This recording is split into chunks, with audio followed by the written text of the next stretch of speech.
Hello everyone. আজকের ভিডিওতে আমরা দেখে নেব কোনো সংখ্যাকে 12 দিয়ে ভাগ করা যায় কি না, কীভাবে টেস্ট করতে হয়। তো এখানে দেখো প্রথম অঙ্কটাই দেওয়া আছে, which of the following is divisible by 12, অর্থাৎ কোন সংখ্যাটা 12 দিয়ে ভাগ করা যায় আমাদেরকে টেস্ট করতে হবে। তো তোমরা যদি সমস্ত সংখ্যাগুলো, এখানে যতগুলো সংখ্যা দেওয়া আছে, প্রথমেরটা 26,842, তারপরটা 26,844, তারপর 26,845, 26,843, প্রত্যেকটা সংখ্যাকেই তোমরা যদি 12 দিয়ে ভাগ করতে যাও তো অনেক টাইম টেকিং লেগে যাবে।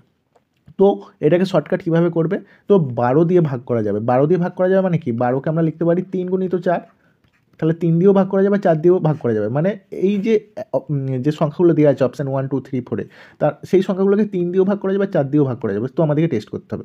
তো 4 দিয়ে ভাগ করা যাওয়ার জন্য আমাদের যে নিয়মটা হচ্ছে, যে সংখ্যাটা দেওয়া থাকবে তার লাস্টের দুটো ডিজিট, এখানে 26,842 আছে, এই লাস্টের দুটো ডিজিট কী আছে, 42। তো 42কে কি 4 দিয়ে ভাগ করা যায়? ভাগ করা যায় না, কারণ 4 10 40 2 ভাগশেষ রয়ে যায়। তো 1 নম্বর অপশানকে 4 দিয়ে ভাগ করা যায় না, মানে 12 দিয়েও ভাগ করা যাবে না। দেখো এখানে অপশান 2 এ আছে, লাস্টে আছে 44, 44কে 4 দিয়ে ভাগ করা যায় কি? 44কে 4 দিয়ে ভাগ করা যায়, তো অপশান 2টা হতেও পারে। অপশান 3তে দেখো 45, লাস্টে আছে 45, তো 45কে 4 দিয়ে ভাগ করা যায় কি? যায় না, কারণ ভাগশেষ 1 রয়ে যাবে। 43, 43কে 4 দিয়ে ভাগ করা যায় কি? 43কেও 4 দিয়ে ভাগ করা যায় না, কারণ 3 ভাগশেষ রয়ে যাবে। দেখো অপশান 2 হয়ে যাবে রাইট অ্যান্সার। কিন্তু শুধু 4 দিয়ে ভাগ করা যাবে নাকি এটা টেস্ট করলেই হবে না, 3 দিয়ে ভাগ করা যাবে নাকি এটাও দেখতে হবে।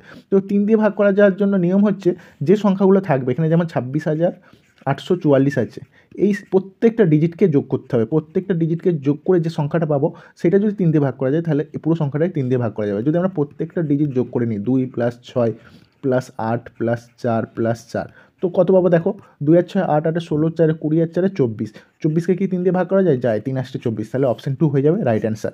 তো একই রকমই আমরা আরেকটা অঙ্ক দেখে নেব। দেখো এখানে দেওয়া আছে যে এই সংখ্যাটাকে, এখানে একটা সংখ্যা দেওয়া আছে, কী দেওয়া আছে সংখ্যাটা দেখো, 6,51,168, এই সংখ্যাটাকে বলেছে ডিভাইড বাই 9, 9 দ্বারা ভাগ করতে বলেছে। How much will be the reminder, ভাগশেষ কত থাকবে। তোমরা একদম যদি মানে এটাকে ভাগ করে দাও, তো ভাগশেষ কত থাকে তোমরা খুব সহজেই দেখতে পাবে। তো ভাগ না করে আমরা শর্টকাটে কীভাবে করব, তো শর্টকাটে করার জন্য যে প্রত্যেকটা সংখ্যা আছে 6,51,168, এর প্রত্যেকটা সংখ্যাকে আমরা যোগ করে নেব।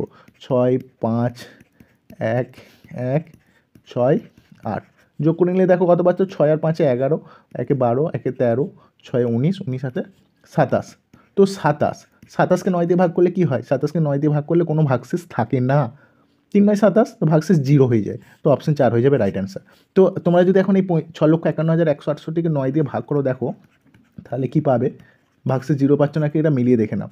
7 9 63, 7 দিয়ে গেলাম 2 1, 9 2 গুণে 18, এখানে ভাগশেষ 3 থাকছে, আবার 1 নামছে, 3 9 27, এখানে 4, এখানে 6 নামছে, 5 9 45, এখানে 1 আর লাস্টে 8 নামছে, এখানে 9 2 গুণে 18, দেখো কোনো ভাগশেষ থাকছে না। তো এই প্রসেসটা করলেও তোমরা অঙ্কটা সলভ করতে পারো, কিন্তু অনেকটা টাইম টেকিং। আর এইটা যদি যোগ করে দাও, দেখো খুব সহজেই তোমরা পেয়ে যাচ্ছ যোগফল, যেহেতু 27, তাই 9 দিয়ে ভাগ করলে, যেহেতু ভাগশেষ 0 থাকছে, পুরো সংখ্যাটাকে ভাগ করলে, মানে 6,51,168 এই সংখ্যাটাকে 9 দিয়ে ভাগ করলেও 0 ভাগশেষ থাকবে। তাহলে অপশান 4 হয়ে যাবে রাইট অ্যান্সার। Thank you.